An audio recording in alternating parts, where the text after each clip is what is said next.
ሰላም ጤና ይስጥልን ውድ አድማጭ ተመልካቾቻችን እንደምን ሰንብታችኋል? ይህ ገበያ ሚዲያ ነው። ፕሮግራማችን ከገበያ ሚዲያ ዘውትር ምሽት 3 ሰዓት ተኩል ላይ ወደ እናንተ የሚደርሰው የገበያ ሚዲያ ልዩ የፖድካስት ፕሮግራም ነው። በዛሬው የገበያ ሚዲያ ልዩ የፖድካስት ፕሮግራም እንደተለመደው የኢትዮጵያን ብሔራዊ ጥቅም መሰረት ያደረጉ ወሳኝ መረጃዎችን ይዘናል። ከሀገራችን ብሔራዊ ጥቅም ጋር የተያያዙት እነኚህ መረጃዎች አሁን ላይ ኢትዮጵያን ለመክበብ ግብጽ እያደረገች ያለውን አጠቃላይ እንቅስቃሴንና በሱዳን ብሎም በጅቡቲ እንደዚሁም በሶማሌላንድና በኤርትራ በኩል እየታዩ ያሉ ብሎም የተስተዋሉ አዳዲስ ክስተቶችን የሚያካትት ነው። ቀጠናው አሁን ላይ በምን ሁኔታ ውስጥ ይገኛል? በተለይም ትላንትና የሱዳኑ ብሔራዊ ጦር አዛዥ ሌተናል ጄኔራል አብዱል ፈታህ አልቡርሃን ካይሮ መግባታቸው ተሰምቷል። ካይሮ የሄዱትም በካይሮ ይፋዊ ግብዣ እንደሆነም ተሰምቷል። በሌላ በኩል ሁለቱ የሱዳኑ ብሔራዊ ጦር መሪ ጄኔራል አብዱል ፈታህ አልቡርሃንና የግብፁ ፕሬዝዳንት አብዱል ፈታህ አልሲሲ ዝግ ስብሰባንም ስለማድረጋቸው የወጡ መረጃዎች አመላክተዋል። እነኚህ ሁለት መሪዎች አሁን ላይ የጄኔራል ሙሐመድ ሐምዳን ዳጋሎ ወይም የሄሚቲ ጦር በጄኔራል አልቡርሃን ጦር ላይ እየወሰደ ያለውን ጠበቅ ያለና ትልቅ ድል እየተገኘበት የሚገኘውን ወታደራዊ ጥቃትን እንዲሁም እርምጃን ተከትሎ ግብጽ ሙሉ በሙሉ ጦሯን ወደ ሱዳን ልታስገባ የምትችልበት ውሳኔን የወሰነችበት ስብሰባ ነውም ተብሏል። በሌላ በኩል ኤርትራም ከዚህ ቀደም መካናይዝድ በሚባል ደረጃ ጦሯን ወደ ሱዳን ማስገባቷ አይዘነጋም። ታዲያ አሁን ላይ የሐምዳን ዳጋሎን ጦር መቋቋም ያቃተው የአልቡርሃን መንግስት በሁለቱ ማለትም በኤርትራና በግብጽ ጦር እየታገዘ በሱዳን ያለውን አጠቃላይ እንቅስቃሴ በተለይም ከጄኔራል ሙሐመድ ሐምዳን ዳጋሎ ጦር ጋር የሚያደርገውን ፍልሚያ ለማጠናከር ውሳኔ መተላለፉ ተሰምቷል። ይህ ጉዳይ በምን መልኩ ከኢትዮጵያ ጋር ይገናኛል? የኢትዮጵያን ቀጠናዊ ብሔራዊ ጥቅም እንዴት ሊነካ ይችላል? ለኢትዮጵያስ ብሔራዊ አደጋ ስጋት ሊሆን የሚችልበት ዕድል አለ? ከሆነስ እንዴት ነው የሚለውን እናያለን በዝርዝር። እንደዚሁም በጅቡቲ በኩል አዲስ ትኩሳት እንግዲህ ተፈጥሯል። ይሄ ትኩሳት በዘይላ የምታስታውሱ ከሆነ ቀድሞ የአክሱም ዘመነ መንግስት ወይም የአክሱም ስርወ መንግስት አንዷ መጠቀሚያ የነበረች ጥንት ወይም ቀደምት የወደብ ከተማ ነች። አሁን ላይ በጅቡቲና በአዲሲቷ እስካሁን ግን አገር ለመባል ዓለም አቀፍ ዕውቅናን እየጠበቀች የምትገኘው ሶማሌላንድ ድንበር አካባቢ በሁለት ጎሳዎች መካከል በተከሰተ ወይም በተፈጠረ ግጭት ምክንያት የኢትዮጵያ ወጪ ገቢ ንግድ ላይ አደጋ ሊደቅን የሚችል ቀጠናዊ ውዝግብ ስለመነሳቱ ተሰምቷል። ምንም እንኳን እስካሁን ድረስ በተጨባጭ በኢትዮጵያ ወጪ ገቢ ንግድ ላይ ይሄን ያህል ጉዳት ደርሷል የሚል ወይም ሊደርስ ይችላል የሚል አሃዛዊ መረጃ ባይወጣም በኢትዮጵያና በጅቡቲ መካከል ከሰሞኑ ኢትዮጵያ ለአዳዲስ የመልቲሞዳል የሎጂስቲክስ አገልግሎት ለሚሰጡ የግል ኩባንያዎች የሰጠችውን አዳዲስ ፍቃድ ተከትሎ የጅቡቲ መንግስት እነኚህ ኢትዮጵያ ፍቃድ የሰጠቻቸው የመልቲሞዳል ሎጂስቲክስ አገልግሎት የሚሰጡ ኩባንያዎች በጅቡቲ ምድር እንዳይንቀሳቀሱ የጣለው እግድ ተደምሮበት በሁለቱ ሀገራት መካከል ውዝግቡን አባብሶታል ነው የተባለው። ይህንንም ተከትሎ የኢትዮጵያ ልዑክ ቡድን ጅቡቲ ገብቷል። የልዑክ ቡድኑን የብልጽግና ፓርቲ ተቀዳሚ ምክትል ፕሬዝዳንት አደም ፋራና የኢትዮጵያ የሎጂስቲክስና ትራንስፖርት ሚኒስትሩ ዶክተር አለሙ ስሜ በእነሱ የተመራ ቡድን ከጅቡቲው ፕሬዝዳንት ኢስማኤል ኡመር ጊሌ ጋርም ተገናኝቶ ውይይት ስለማድረጉ ተሰምቷል። ይህንን ጉዳይ በሚመለከት እንግዲህ የተለያዩ አሁን ላይ እየተከሰቱ ካሉ በተለይም የኢትዮጵያን የወጪ ገቢ ንግድ እንቅስቃሴ ለማወክ እየተደረጉ ያሉ ጸባጫሪ ድርጊቶችን በአንድ በኩል፣ በሌላ በኩል ደግሞ ግብጽ ወደ ጅቡቲ እጇን አስገብታ ምን እየሰራች ነው፣ ኤርትራስ ከኢትዮጵያ ጋር አሁን ላይ በምን ሁኔታ ትገኛለች የሚለውን ጉዳይም እንደዚሁ የምንቃኝ ነው የሚሆነው። እንደሚታወቀው ኢትዮጵያ የባህር ኃይሏን የምታሰማራበት እንደዚሁም ደግሞ ምናልባትም ከባህር በር ጥያቄዋ ጋር በተያያዘ ከኤርትራ ጋር በገባችበት እንግዲህ አሁናዊ ሰጣ ገባ አንደኛውና ዋናው ትኩረት የሚደረገው የኢትዮጵያ ዋና ምናልባትም 90% የሚሆነው የውጭ ገቢ ንግድ የሚደረግበት የጅቡቲ ወደብ ስለሆነ ያንን ወደብ በሚመለከት ጥቃቶች እንዳይፈጸሙ ወይም የጸጥታ ስጋት ሊኖር ይችላል በሚል ኢትዮጵያ ቀድማ በጣም አስገራሚ ጥንቃቄን ያደረገችው። ይሄም ማለት ምንድነው? የበርበራ ወደብን ነው የተጠቀመችው አሁን ላይ በአማራጭነት። ይሁንና ግን ለኢትዮጵያ እፎይታን የሰጠ ቢሆንም የበርበራ ወደብ አገልግሎት በሶማሌላንድ ውስጥ የሚገኘው በሌላ በኩል ግን ሌላ ስጋት ይዞ መጥቷል። ይህ ስጋት ጅቡቲ የበርበራ ወደብን ኢትዮጵያ የመጠቀሟ ጉዳይ ጥቅሜን ይቀንሳል የሚል ምናልባትም አስፈላጊነቴንም ጥያቄ ውስጥ ይከተዋል የሚል ስጋት ውስጥ እንድትወድቅ አድርጓታል። የኢትዮጵያ መንግስት በተደጋጋሚ ጊዜ ኢኮኖሚው በጣም እያደገ ከመምጣቱ ጋር ተያይዞ ካለው የህዝብ ቁጥርና የኢትዮጵያ አጠቃላይ አገራዊ ማይክሮ ኢኮኖሚያዊ እንቅስቃሴ እየሰፋና ምናልባትም ለቀጠናዊ ውህደት ምቹ ሁኔታዎችን እየፈጠረ ያለ ከመሆኑ ጋር ተያይዞ ጅቡቲ የምትሰጋበት ወይም ደግሞ ጥቅሜ ይነካል ብላ የምታኮርፍበት ምክንያት እንደሌለ በተደጋጋሚ ለማግባባት ቢሞክርም የግብፅን አጀንዳ በመቀበል ኢትዮጵያ ላይ የተለያዩ ጫናዎችን ለመፍጠር እቺ ትንሽየዋ የበሬ ግንባር የምታክለው የቀጠናችን አገር ከዚህ ቀደም ህጋዊ ባልሆነ መንገድ ለ77 ዓመት ሊዝ ተሰጥታ አሁን ወደ ኢትዮጵያ ሳትመለስ በዛው አገር ሆና የቀረችው ጅቡቲ ኢትዮጵያ ላይ ከሰሞኑ ትንኮሳ እየፈጸመች ነው፣ በአንድም ሆነ በተዘዋዋሪ። ይሄ ጉዳይ በአጠቃላይ በቀጠናው ምን ፈጥሯል? እንግዲህ ይሄንን ለመግቢያ ያህል ካወራን የተቀረውን ዝርዝር መረጃ ከኛ ጋር ቆይታችሁን እንድታደርጉ እየጋበዝን በስፋት የምናደርሳችሁ ነው የሚሆነው። ቆይታችሁ ከኛ ጋር ያማረ እንደሚሆን በማመን በቆይታችሁ በርካታ ቁም ነገሮችን እንደምታተርፉ ያመንን፣ ለቻናላችን አዲስ የሆናችሁ ቻናሉን ሰብስክራይብ፣ ፕሮግራማችንን ላይክ እና ሼር እንድታደርጉ እየጋበዝን የምትሰጡን አዲስ ሐሳብ አስተያየት ካለ እንደዚሁም የምታክሉልን መረጃም ካለ በሐሳብ መስጫ ሳጥኑ በኩል እንድታጋሩን እየጋበዝን በማታው የገበያ ሚዲያ ልዩ የፖድካስት ፕሮግራም ላይም ተሳትፏችሁ እንዲጠናከር እንድትከታተሉንም እንዲሁ እየገለጽን በቀጥታ ወደ ጀመርነው ቀጠናውን ወደ ተመለከተውና አሁን ላይ ለኢትዮጵያ በእጅጉ አስፈላጊ ነው ስለተባለው ወይም ስለሆነው ስለዚህ የንግድ ቀጠናና አጠቃላይ የውጭ ገቢ ንግድ መተላለፊያ የባህርና የየብስ ኮሪደር እናወራለን። ተከታተሉን፣ አብራችሁን ዝለቁ መልእክታችን ነው። መልካም ቆይታ። በመሃል ለገሃር ሱቅ ወይንም የመኖሪያ ቤት እንዲኖረው ይፈልጋሉ? እንግዲያውስ ጊፍት ሪል ስቴት በሁሉም ሳይቶቻችን ታላቅ ቅናሽ ይዘውሎት መጥቷል። ከሳር ቤት ቢሉ፣ ከቦሌ ካሳንቺስ ቢሉ፣ ከፒያሳ ርቀት ላይ የሚገኝ በመሃል ለገሃር ለርሶ ዘመናዊ ሱቆችንና የመኖሪያ ቤቶችን ለሽያጭ ሲያቀርብ በታላቅ ደስታ ነው። ከባለ 1 እስከ ባለ 3 መኝታ ቤቶችና የተለያዩ የካሬ አማራጭ ያላቸው የንግድ ሱቆች አለው። ከዚህ በተጨማሪም ያሉን ሳይቶች በ22 ሲኤምሲ ተክለ ሃይማኖት፣ በቦሌ አትላስ እንዲሁም በሀያት ከ45 በመቶ የባንክ ብድር ጋር ይጠብቆታል። ታዲያ ምን ይጠብቃሉ? አሁኑኑ በ0981 70 30 63 ላይ ይደውሉ። ጊፍት ሪል ስቴት ማህበረሰብን እንገነባለን። እንግዲህ ቀደም ሲልም ስገልጽ ነበረ አሁን ላይ በኢትዮጵያና በቀጠናው ባሉ እንደ ጅቡቲ፣ ሶማሊያ ምናልባትም ኤርትራንና ሱዳንንም በተመለከተ የተለያዩ ሐሳቦች እየወጡ ነው። የተለያዩ ሐሳቦች እየተሰነዘሩ ነው። የተለያዩ መረጃዎችም እየወጡ ነው ያሉት። ብዙ ጊዜ ከዚህ ቀደምም በተደጋጋሚ ተናግረናል። በምስራቅ አፍሪካ ቀጠና በተለይ ከኢትዮጵያ ህጋዊ ባልሆነ መንገድ ተገንጥለው አሁን ድረስ ኢትዮጵያን በተዘዋዋሪ ለመጉዳት ከሚጥሩት በተጨማሪ ወይም እንቅስቃሴ ያደረጉ ካሉ ሀገራት በተጨማሪ ከኢትዮጵያ ጋር ቀጥተኛ የሆነ ፎርማል የሆነ ግንኙነት አላቸው የሚባሉት የቀጠናው ሀገራትም የግብፅን አጀንዳ ተሸካሚ ሆነው ኢትዮጵያ ላይ በር ለመዝጋት ኢትዮጵያ ላይ ጫና ለመፍጠር የኢትዮጵያን የውጭ ገቢ ንግድም ሆነ አጠቃላይ ከጸጥታና ከደህንነት ጋር የሚሰሩ ቀጠናዊ ጉዳዮችን ወይም ዋና ወሳኝ የሚባሉ ቀጠናዊ አጀንዳዎች ላይ ያላቸው አቋምና የሚያደርጓቸው እንቅስቃሴዎች የሚወስዷቸው እርምጃዎች የኢትዮጵያን ብሔራዊ ጥቅም የተቃረነ ነው። ለዚህ እንደ አንድ ማሳያ የምንወስደው አሁን ሶማሊያን እየመራ የሚገኘው የፕሬዝዳንት ሐሰን ሼክ መንግስት እሱ በሚመራት ሶማሊያ ውስጥ አሁን ላይ ከሰሞኑ እንኳን በኪስማዩ በጁባላንድ ዋና ከተማ፣ በጋሮዌ በፑንትላንድ ዋና ከተማ እነኚህ ሁለት ራስ ገዝ ግዛቶች ናቸው በሶማሊያ ውስጥ አሁን ላይ አገር ለመሆን እየተንደረደሩ ያሉ ግዛቶች ናቸው።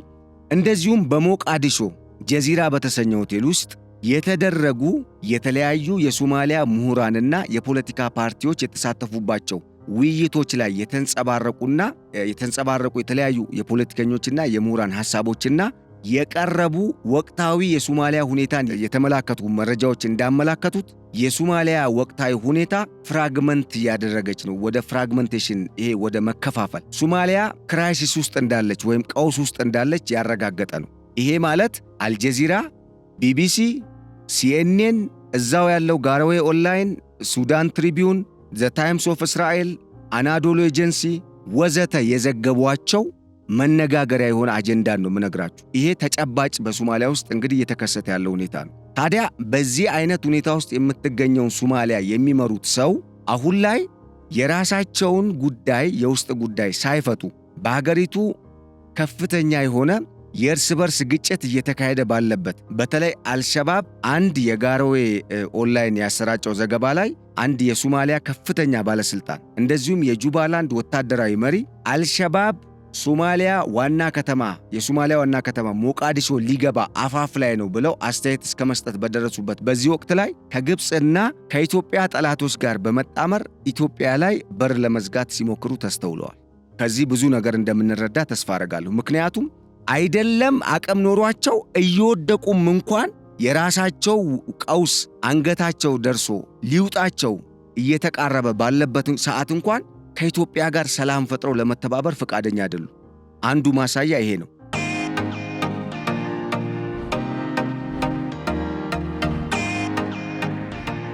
ሌላው ጉዳይ ከኢትዮጵያ በዓመት ከ3 እስከ 4 ቢሊዮን ዶላር ምናልባትም አንዳንዶች ኤግዛክትሊ ከ2.34 እስከ 3 ቢሊዮን ዶላር ታገኛለች ነው የሚሉት። ነገር ግን አሁን ላይ በተለይ ኢትዮጵያ ገንዘቧን ዲፕሪሺየት ማድረጓን ተከትሎ ከዲፕሪሺየሽኑ በኋላ የዶላር የገንዘብ የመግዛት አቅም ስለተዳከመ የዶላር ዋጋ ከፍተኛ እየሆነ ነው የመጣው።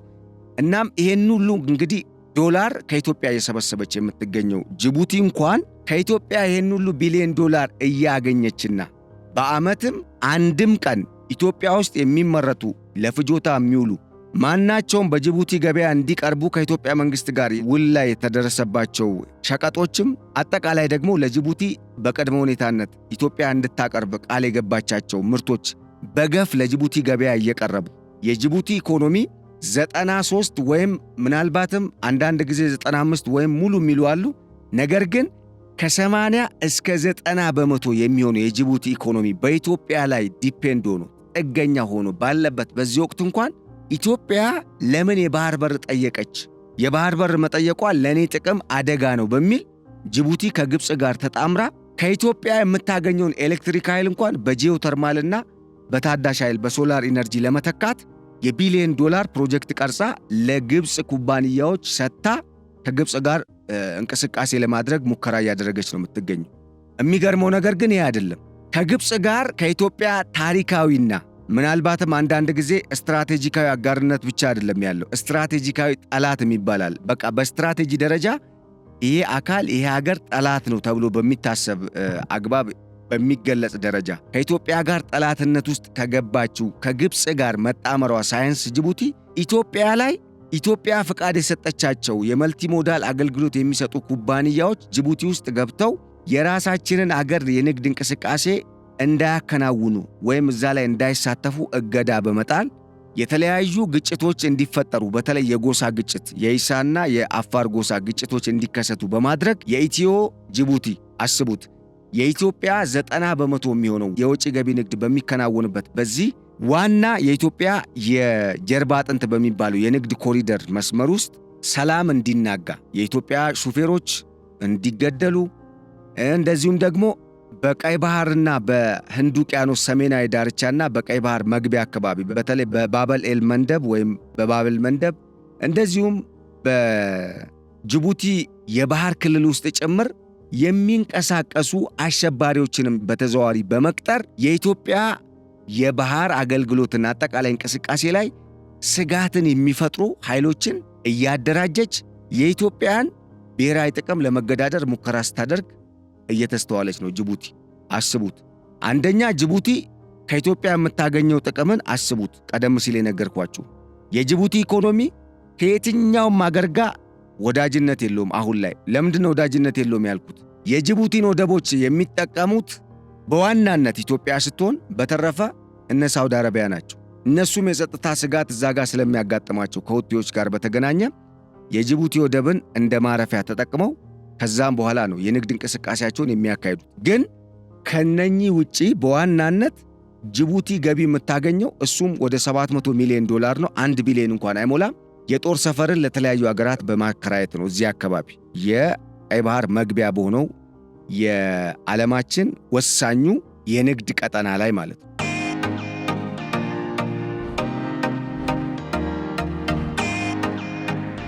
ከዚህ ውጪ ከሽንኩርትና ከጫት ጀምሮ በርካታ ለጅቡቲ ገበያ የሚውሉ ወይም ጅቡቲያውያን ለፍጆታነት የሚጠቀሟቸውን ሸቀጦች ጨምሮ ወሳኝ የሚባሉ የጅቡቲን የሀገር ውስጥ ኢኮኖሚ የሚያንቀሳቀሱ ምርቶች ከኢትዮጵያ ነው የሚገቡት።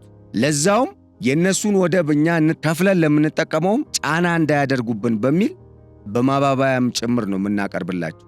ፍረሽ በጣም ለነሱ በሚመች አግባብ ቺፕ የሆነ ምርትን ነው ለነሱ ገበያ የምናቀርበው። በቺፕ ዋጋ፣ ቺፕ የሆነ ምርት ሳይሆን በቺፕ ዋጋ ፍረሽ የሆነ ምርትን ነው ለነሱ ገበያ የምናቀርበው። ኢማጂን።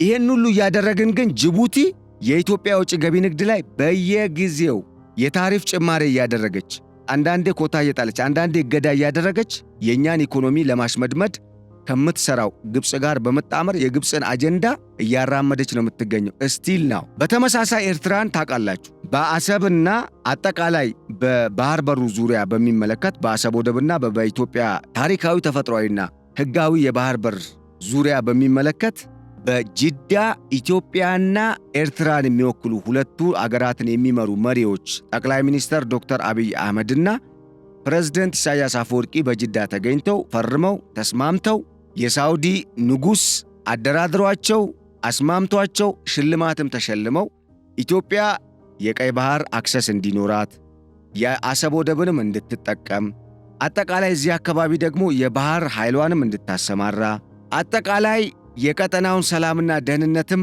በትብብር መጠበቅ የሚቻልበትን ሁኔታ ተማክረው ተግባብተው ነገሮችን ወደ ተግባር መለወጥ ከተጀመረ በኋላ የኤርትራ መንግሥት ወደ ኋላ ፈግፍጎ ከአለቃው ከአልሲሲ የሚሰጠውን ትዕዛዝ ተቀብሎ አልሰጥም፣ አሰብን ኢትዮጵያ መጠቀም አትችልም ሲል ዓይኔን ግንባር ያድርገው ብሎ ከኢትዮጵያ ጋር ችግር ውስጥ ነው የገባው። እስካሁን ችግር ውስጥ መግባቱ እንዳለ ሆኖ ኢትዮጵያ ካልፈረሰች ኤርትራ አታድግም፣ የኢትዮጵያ ኢኮኖሚ ካልተሽመደመደ ካልተዳከመ የኤርትራ ኢኮኖሚ አይጠነክርም በሚል እሳቤ which is በጣም ኔጌቲቭ የሆነ አቲቲዩድ የሞላበት ኋላ ቀር በሆነ በጣም ባክዋርድ የሆነ አስተሳሰብን ማዕከል ያደረገ የውጭ ግንኙነት ፖሊሲ አጌንስት ኢትዮጵያ ላይ በመከተል እስካሁን በኢትዮጵያ የውስጥ ጉዳይ እጁን በማስገባት የሻዕቢያ መንግሥት ኢትዮጵያውያንን እርስ በርስ እያባላ በሀገር ውስጥ ሰላምና ጸጥታ እንዳይረጋገጥ የሕዝብ በሰላም ወጥቶ የመግባት ሕጋዊ ተፈጥሯዊ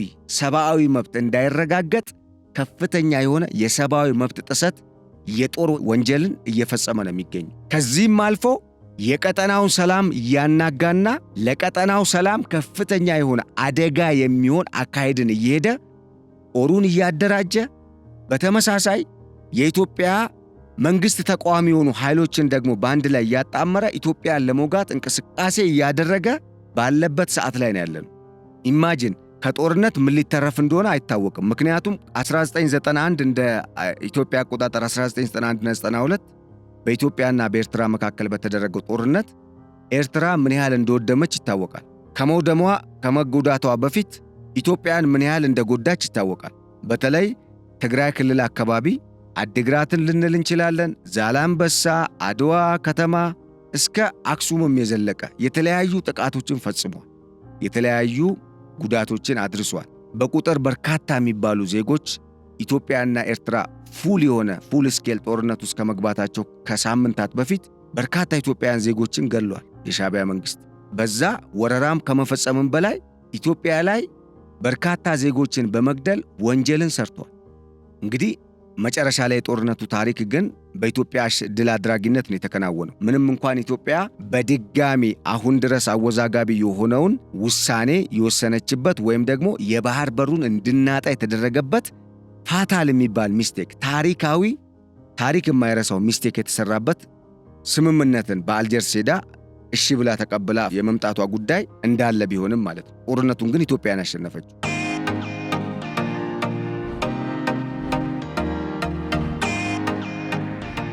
እንግዲህ ከዛ ጊዜ ጀምሮ እስካሁን ድረስ ኢትዮጵያን በማዳከም ለራሱ የሚመቸውን መንግሥት ኢትዮጵያ ላይ በማቆም ወይም በመትከል ኢትዮጵያን እንደፈለግኩኝ እቦጠቡጣታለሁ ብሎ የሚያስበው የሻዕቢያ መንግሥት አሁን ደግሞ በምንም መልኩ በሰላማዊ መንገድ ጥቅሜ ስለማይጠበቅ ኢትዮጵያን አዳክሜ የኢትዮጵያን ማዕከላዊ መንግሥት ጥዬ ኢትዮጵያን በእጄ ካላስገባው ሞቼ እገኛለሁ እያለ ነው የሚገኘው።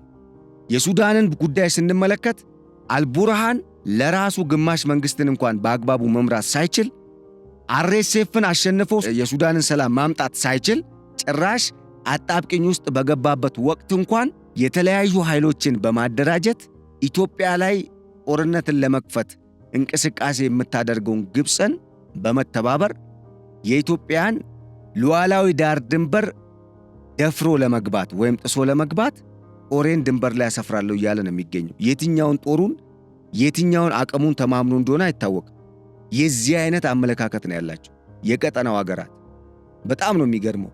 ምንድነው ችግራቸው ከኢትዮጵያ ጋር ሲባል ኢትዮጵያ ላይ ቅናትና ምክንያት የሌለው ጥላቻ የወለደው አጀንዳን ይዞ ወይም አቋምን ይዞ ኢትዮጵያን ከመገዳደር ውጪ ይሄ ነው የምትሉት የተለየ ነገር አታመጡ።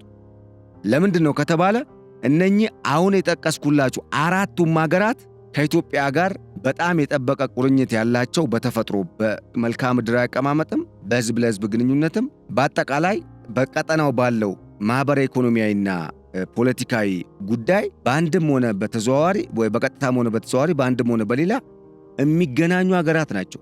ግን ከኢትዮጵያ ይልቅ የምትጠቅማቸውን ውሃ የምትሰጣቸው፣ የተለያዩ ሸቀጦችን የምትለግሳቸው፣ እንደዚሁም ደግሞ ለተለያዩ ዜጎቻቸው ቤት ሆና ለስደተኞች ከነሱ ሲመጡ እየተቀበለች ስራም ሰጥታ የራሷ ዜጎች እንኳን እየተሰደዱባት ለስራ ብለው የተለያዩ አገራት እየሄዱ የባህር ሲሳይ የሆኑ ያሉባት ኢትዮጵያ ለነሱ የተለያዩ የሥራ ዕድሎችን ፈጥራ ዜጎቻቸውን በክብር እያኖረች እነሱ ግን ኢትዮጵያ የምታደርግላቸውን መልካም ውለታ ትተው ወይም ዘንግተው ግብፅን የመሰለች ሰይጣን አገርን ተጣምረው የግብፅን የኢትዮጵያንና የቀጠናውን ማዳከምና ማፈራረስ ማተራመስ አጀንዳ ደግፈው የዚህ እኩይ ተግባር እና ዓላማ ተባባሪ ሆነው ኢትዮጵያን ለመውጋት ሽርጉድ እያሉ ነው የሚገኙት።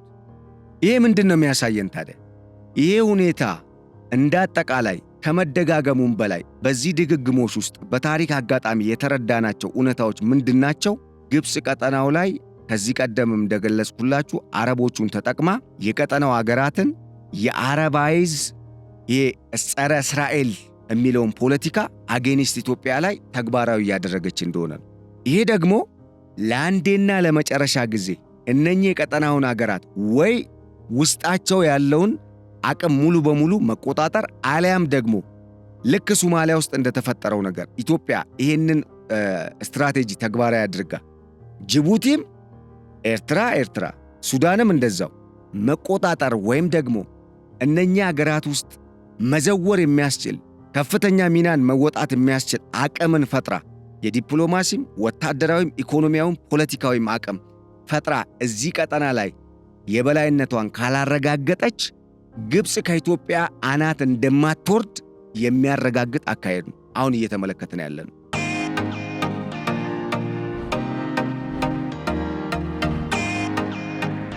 ምክንያቱም ሁለት ምሳሌዎች ብቻ ላሳያችሁ ወይም ላቀርብላችሁ። አንደኛ ኢትዮጵያ የባህር በር ስትጠይቅ የጠየቀችው የባህር በር ጥያቄ የሰው አገር ግዛትም የሰው የውሃም የበየብስ አካልም አይደለም፣ ወይም ከማንም አገር የራሱን ቆርሶ እንዲሰጣት አይደለም ያቀረበችው ጥያቄ።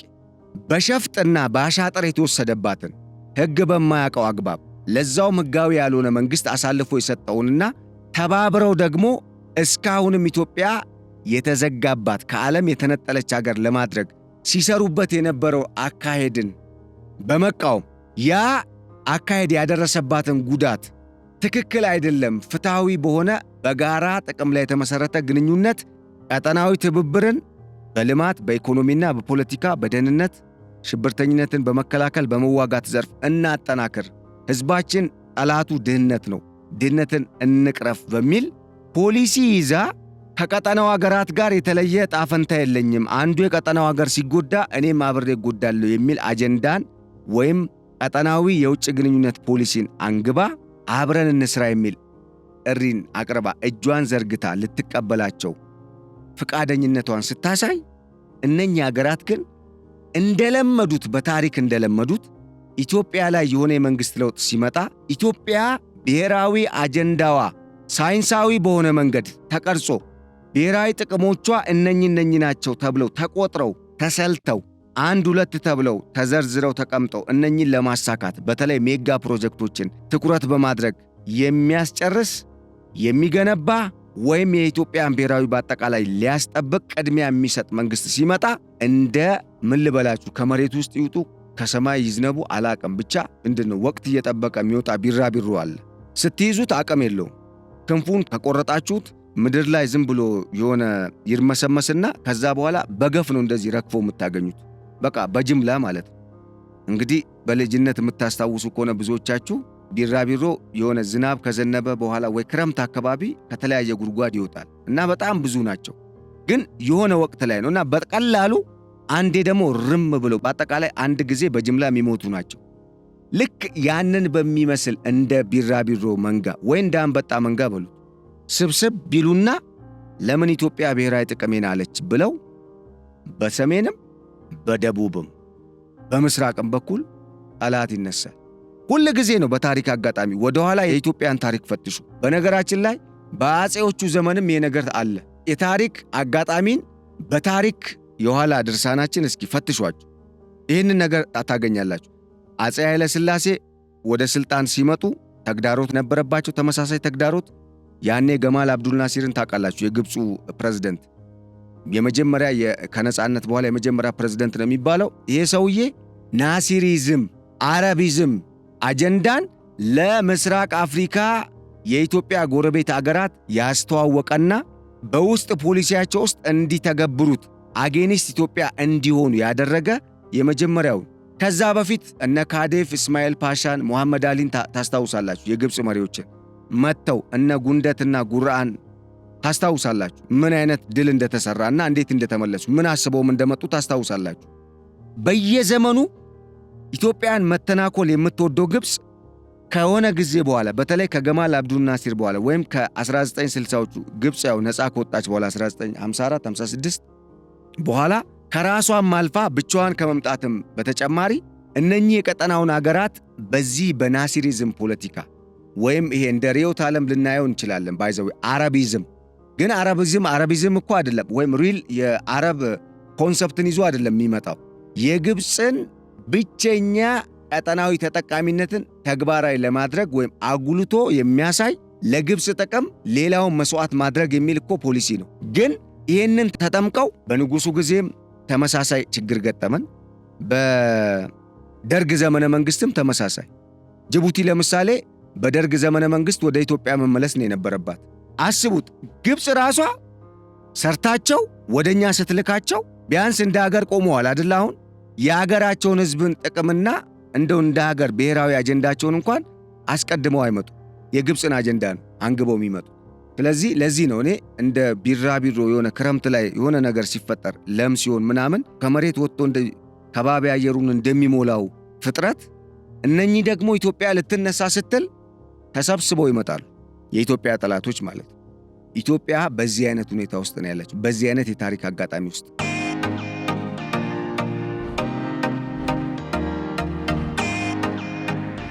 የደርግ መንግስት ሲመጣ ጅቡቲ ተገነጠለች። የደርግ መንግስት ሲወድቅ ኤርትራ ተገነጠለች። ኢህአዲግ ሲሄድ ደግሞ አሁን ሌላ ግዛት ለማስገንጠል የሚደረግ እንቅስቃሴ አለ። የታሪክ አጋጣሚውን ተመልከቱት፣ ወደ ኋላ ተመለሱና አጼ ዮሐንስ መተማ ላይ ሲሰዉ ኢትዮጵያ ያኔ ግዛት አታለች። የኋልዮሽ ብንመለስ ማለት ነው፣ ታሪክን ማየት ነው። ከዛ በኋላ ነው አጼ ምኒልክ የመጡት አይደል? ይሄ የታሪክ ሂደት ምንድነው? በቃ እቺ ሀገር በዚህ ቀጠና ላይ ከግብፅ በልጣ በወታደራዊም በኢኮኖሚም በፖለቲካም በዲፕሎማሲም ፈርጥማ ወይ የበላይ ሆና ካልተገኘች በስተቀረ ኢትዮጵያና በግብፅ መካከል ያለው ቁርሾ ወይም በቀጠናው ያሉ አገራት የግብፅ አጀንዳ አስፈጻሚ የመሆናቸው ጉዳይ መቼም የሚያበቃ አይመስልም። እኔም አይመስለኝም፣ አያበቃም። የግድ አሸንፎ መውጣት ያስፈልጋል። አሁን በዛ አይነት ሁኔታ ውስጥ ነው ያለነው። የሚገርማችሁ ግን አሁን ጠላት በነበረው አካሄዱን ሳይቀይር ኢትዮጵያ ላይ ይነሳ እንጂ የኢትዮጵያ አካሄድ ግን በጣም ከቀድሞ በጣም በእጅጉ የተለየ ነው።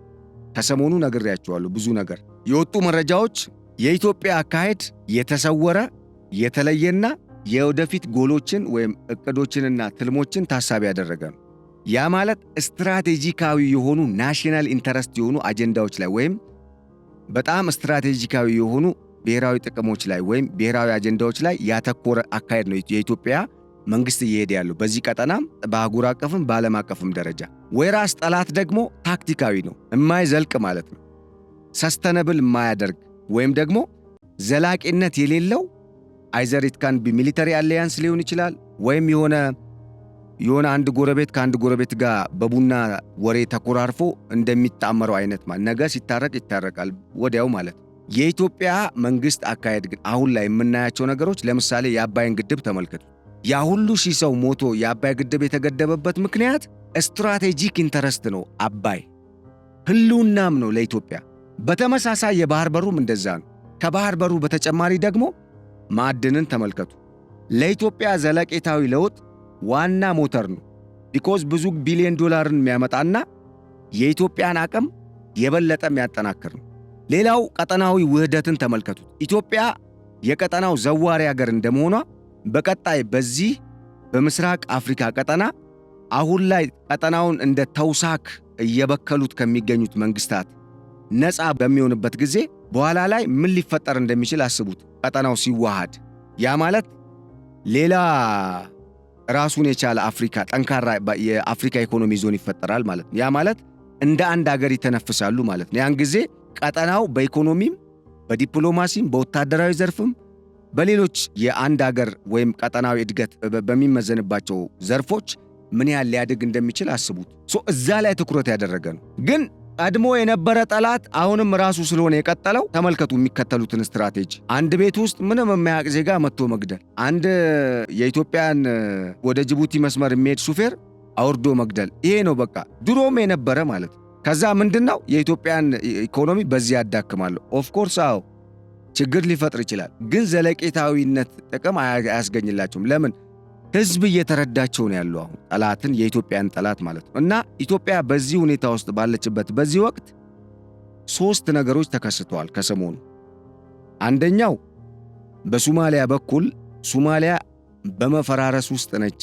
ስለዚህ ሶማሊያ በአልሸባብ ቁጥጥር ስር ከመውደቋ በፊት ማዳን አለብን ሲሉ የሶማሊያ የተቃዋሚ ፖለቲካ ፓርቲ አመራሮችና ከፍተኛ የህዝብ ተቀባይነት ያላቸው ፐብሊክ ፊገር የሚባሉ ምሁራን እንደዚሁም በቀጠናው ላይ ጥቅም ያላቸው አካላት በጋራ ጥሪ አቅርበዋል። ያ ማለት በሶማሊያ ውስጥ ልክ እንደ አፍጋኒስታኑ ታሊባን አልሸባብ ስልጣን የሚይዝ ከሆነ ምን አይነት ነውጥ ሊፈጠር እንደሚችል አስቡት። ይሄ አንድም ግብፅ ከሰሞኑ በሶማሊያ በኩል እያፋፋመች ያለችው ግን ደግሞ ውጤታማ ልትሆንበት ማትችለው አንድ አጀንዳ ነው። ለምንድን ነው ማትሆነው?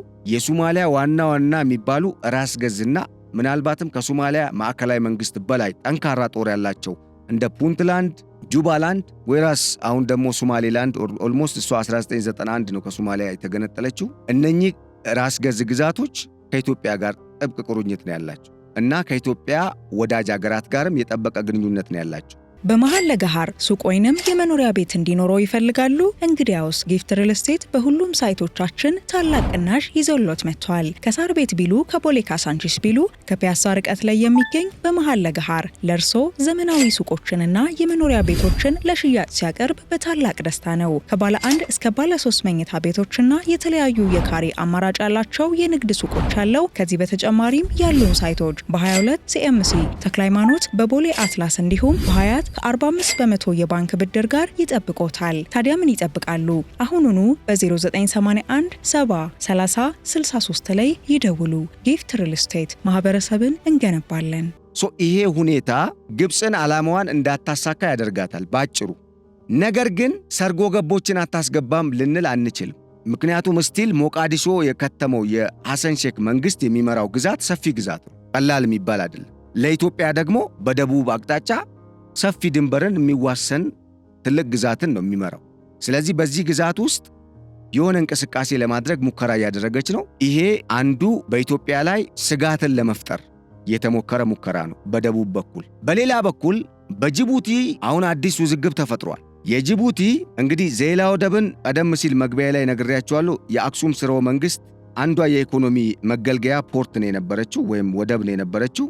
በኋላ ላይ ያው ዘመን ሲቀየር ነገሮችም ተቀይረው ዛሬ ላይ አሁን ላይ የምናውቃቸው ወደቦች ወደ ተግባራዊነት መጥተዋል። ያ ማለት የቀጠናው ያው በቀጠናው ያሉ ሀገራትም አጠቃላይ የቀጠናውም ኃይላት ወይም በዚህ ቀጠና የሚንቀሳቀሱ ኃይሎች የሚጠቀሙባቸው ሆነዋል በአንድም ሆነ በሌላ በኩል። ይህን ስል ግን ለንግድ አገልግሎት አብዛኞቹ እነኛ አካባቢ የሚገኙ ወደቦችን የምትጠቀመው the only country ኢትዮጵያ ብቻ ነች።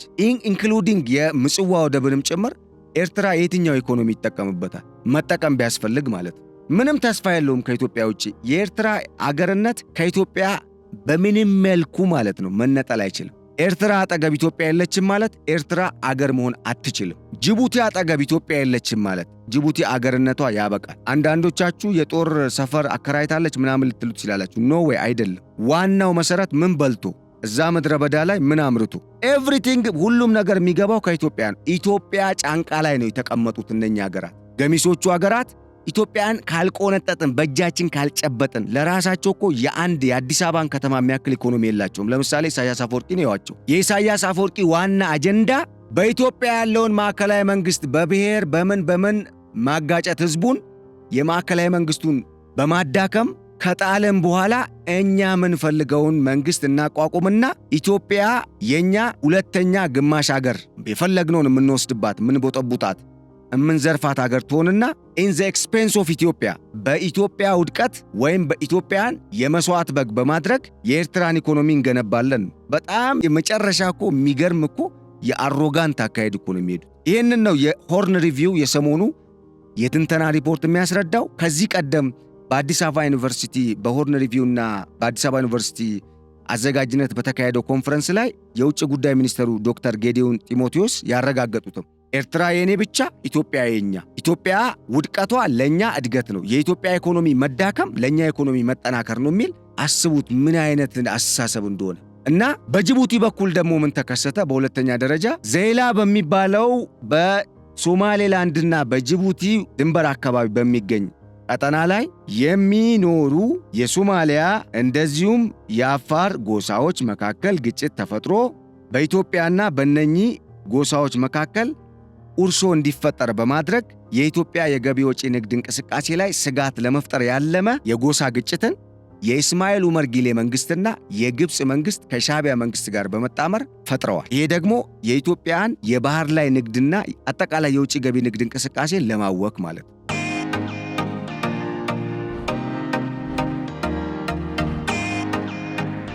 እናም የጅቡቲ መንግስት በኢትዮጵያ አዳዲስ ዕውቅና የተሰጣቸው ፍቃድ የተሰጣቸው የመልቲሞዳል አገልግሎት የሚሰጡ ተቋማት ወይም ኩባንያዎች ላይ በእኔ ሀገር መስራት አትችሉም ሲል እገዳ ጥሏል። እንግዲህ ኢትዮጵያ አዳዲስ የመልቲሞዳል ፍቃድ የሰጠችው ለነኚህ ኩባንያዎች ኢኮኖሚዋን ሊበራላይዝ በማድረጓ ነው። አዳዲስ ቅድመ ሁኔታዎች ተቀመጡ። ሊበራላይዝ ሲደረግ ታስታውሱ እንደሆነ አይኤምኤፍ በኢትዮጵያ የኢኮኖሚ ነፃነት እንዲኖር ወይም የኢትዮጵያ ኢኮኖሚ ወደ ነፃ ገበያ ስርዓት እንዲገባ ቅድመ ሁኔታዎችን አስቀምጦ ነበር።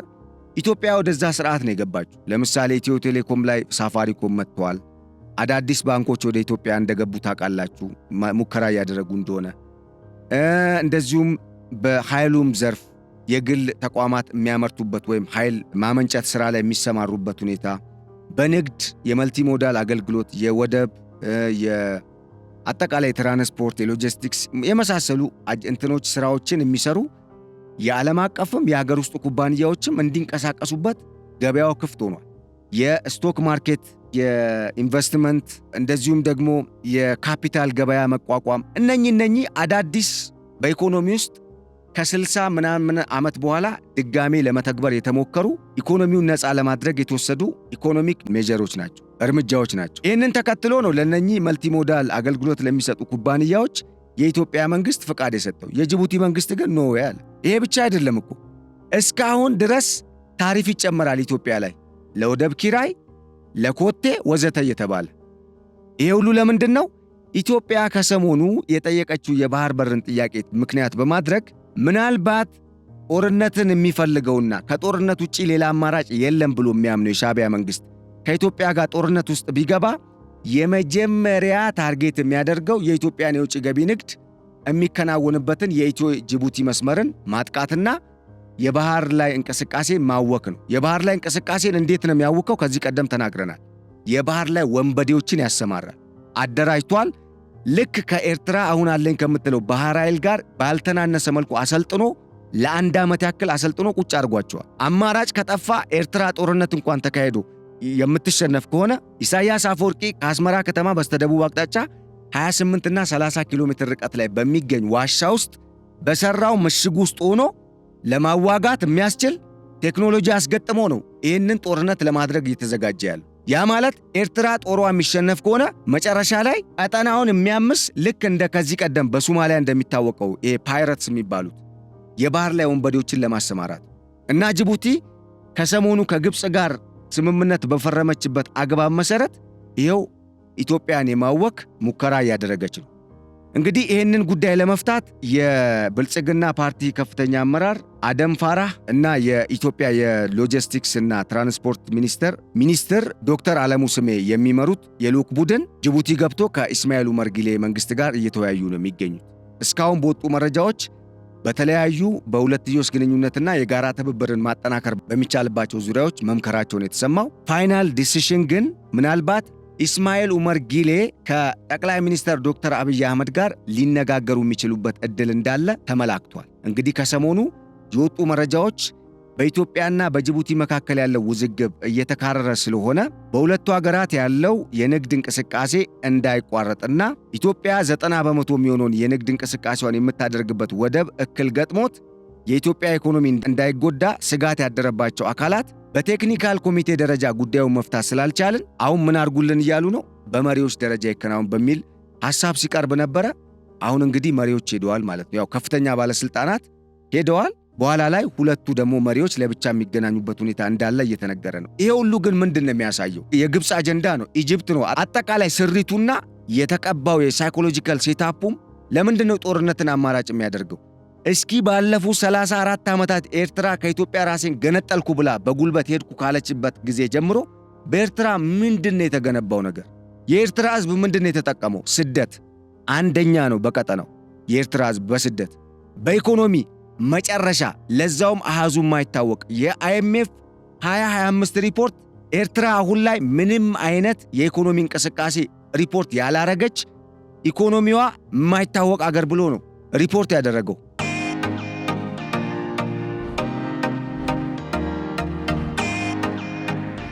የነ ጅቡቲ እንኳን በአሃዝ ደረጃ ወጥቷል። የኤርትራ ግን ምንም የለም።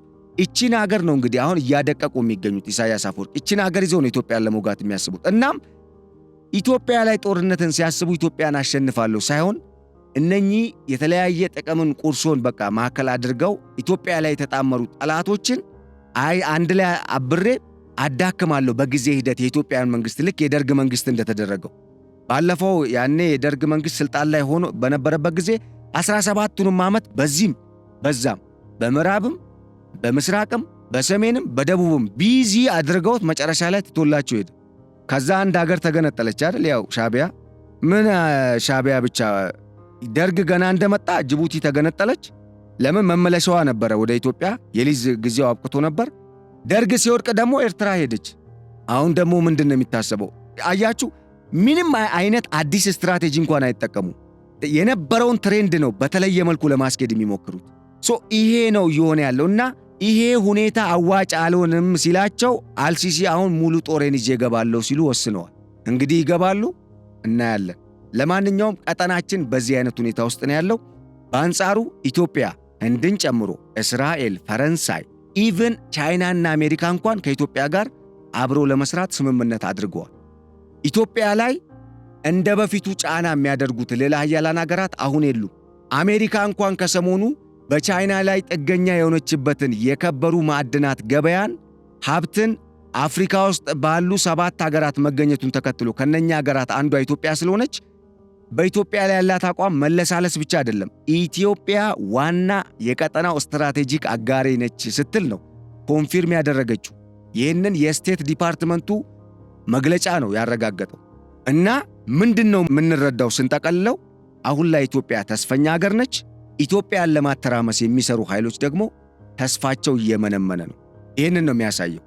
ጅቡቲ በዚህ አግባብ አሁን ዘይላ አካባቢ የተከሰተውን በተለይ አሁን ለምን በሶማሌላንድ በኩል ኢትዮጵያ ሌላ ወደብ ተጠቀመች በሚል እያራመደች ያለው ፖሊሲ የሚቀጥል ከሆነ እመኑ የህልውና ጉዳይ ነው የሚሆነው። የኢትዮጵያ መንግስት ዝም የሚል አይመስለኝም። ይሄ ደግሞ ለጅቡቲ ኢስማኤልን ተዉት፣ አንድ ግለሰብ ነው መሪም ቢሆን እንደ ሀገርም ህልውናዋ አደጋ ላይ እንዲወድቅ ሊያደርጋት ይችላል የአሁኑ አካሄድ። የኤርትራም ጉዳይ ተመሳሳይ ነው። ኤርትራ ኢትዮጵያ የባህር በር ካገኘች የሀገርነቷ ህልውና ያበቃለታል ነው ያሉት የጠቅላይ ሚኒስትሩ የማህበራዊ ጉዳይ አማካሪ ሰሞኑ ዲያቆን ዳንኤል ክብረት። something which is true ነው በአንድ በኩል። ለምን ከተባለ ኤርትራ የተገነጠለችው እንድትገነጠል የተደረገችው መጀመሪያም ኢትዮጵያን የባህር በር ለማሳጣት ነው። ከዚህ በፊት ነግሬያችኋለሁ። ግብፅ ኢትዮጵያ ላይ ሁለት ነገሮችን ነው በዋናነት የምታስፈጽመው። አንደኛ ኢትዮጵያ በኢኮኖሚ እድገት እንዳይኖራት ድሃ ማድረግ ኢትዮጵያን፣ ሁለተኛ የባህር በር እንዳይኖራት ማድረግ። እነኚህን አድርጋ ነው የኛ አባይን የሚያክል 85 በመቶ የሚሆነውን የናይል ውሃን የሚያመነጨው ምድራችን አፈሩ ለም ወርቅ በጣም ለማምረትም ለማደግም ምቹ ሁኔታ እያለ የኛ ገበሬ ግን አሁንም በበሬ ከማረስ አልተላቀቀም። አሁንም በጨለማ ውስጥ ነው እያደረ ያለው። 70 እና 60 በመቶ የሚሆነው የኢትዮጵያ አርሶ አደር በገጠር የሚኖረው። አስቡት። ይሄ ለምንድን ነው የሆነው? ምንም አይነት ኢትዮጵያ ውስጥ በተለይ በኃይል ዘርፍ እንዲገነባ እንዲለማ የሚፈቀድ ልማት ስለሌለ ማለት ነው። በዛ ሻጥር የተነሳ አሜሪካም የአውሮፓ ህብረትም ኢትዮጵያ ላይ ጫና ሲፈጠር ነው የከረመው።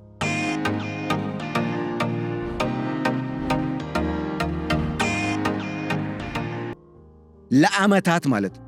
ኢትዮጵያ ልክ ልታንሰራራ ስትል ደግሞ የጸጥታ ስጋት ይፈጥራሉ። ይህንን በዋናነት አጀንዳውን የሚያስፈጽሙት የግብፁ የቀጠናው ሙሉ አምባሳደር ማን ናቸው? ኢሳያስ አፈወርቂ። አንዴ አማራ ክልል፣ አንዴ ትግራይ ክልል፣ አንዴ ኦሮሚያ ክልል ይሄዱና ደግሞ ሶማሌ ክልል። ሰሞኑን ኢትዮጵያ የገነባችው የጋዝና የነዳጅ እንዲሁም የማዳበሪያ ፕሮጀክት ያለበት ሶማሌ ክልል ኦጋዴን አካባቢ፣ የኦጋዴን ትሪያንግል የሚባለው አካባቢ ከዚህ ቀደም በ2018 እንደ አውሮፓውያን አቆጣጠር በሰላም ወደ ኢትዮጵያ ገብቶ ከመንግስት ጋር ተፈራርሞ እየሰራ ያለውን ቡድን አሁን መግለጫ እንዲሰጥ አረጉት።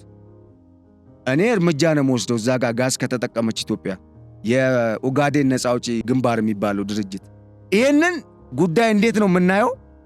በቃ የግብፅ ስትራቴጂ ሁሌ ተመሳሳይ ነው።